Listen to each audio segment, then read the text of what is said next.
the kind of politics, the kind of leadership, the governance in place. When it comes to Africa, I'm sure many people in this audience will have made the same observations.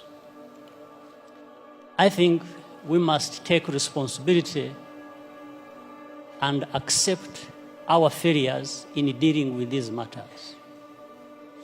For example, relating to what President Obasanjo has just said, on the case of Boko Haram, or you can use that for many other cases.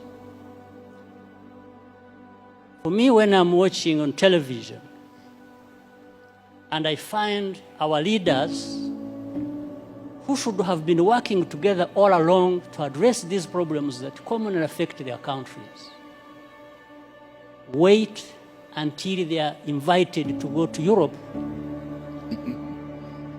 to sit there and just,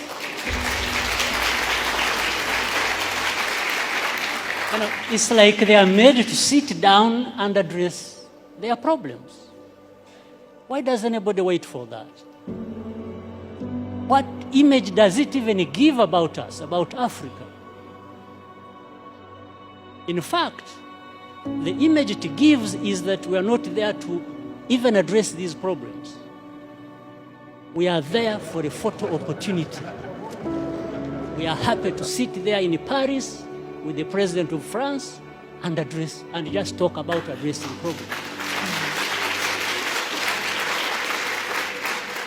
It doesn't make sense that our leaders cannot get themselves together to address problems affecting our people. It doesn't make sense.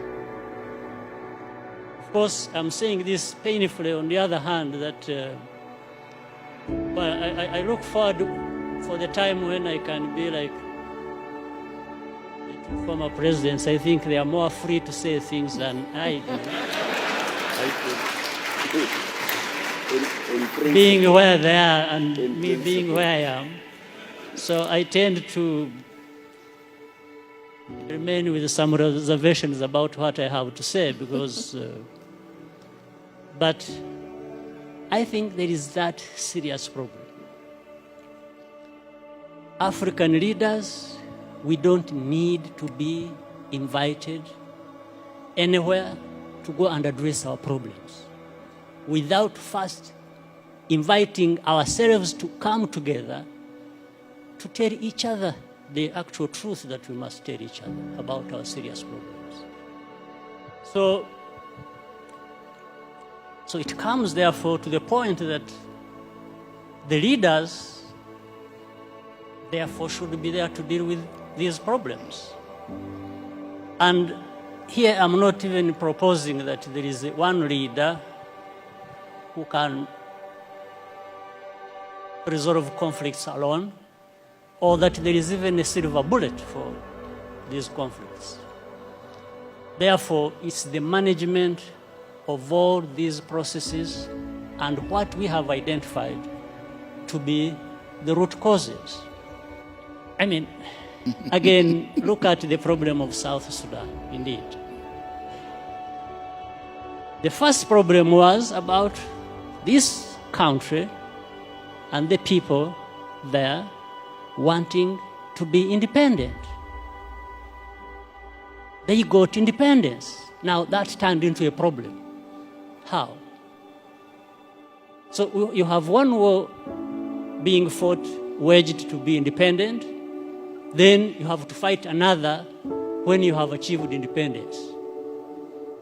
Just fighting among themselves. Why?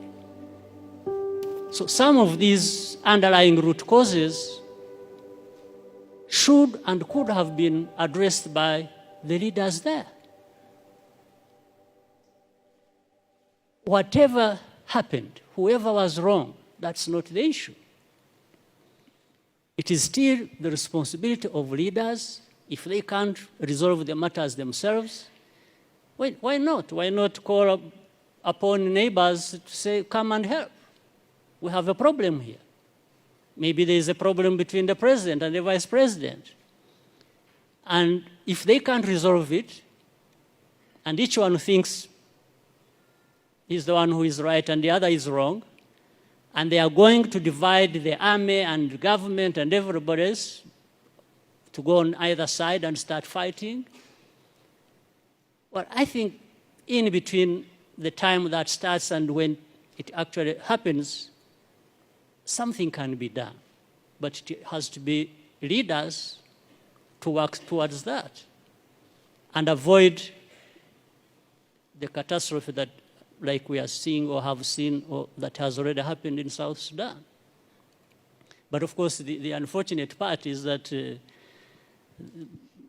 most majority who suffer are the innocent people who have nothing to do with it. Women, children, and even many men are innocent in that situation. So this is, I'm not giving answers, probably I'm raising more questions than, or adding to others that have been raised. So for the time being, let me stop here. Thank you. Thank you.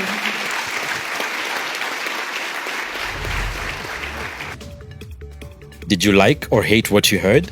Let us know in the comments below, and if you want more candid speeches like this, be sure to like, subscribe, and hit the notification bell to catch all our latest videos.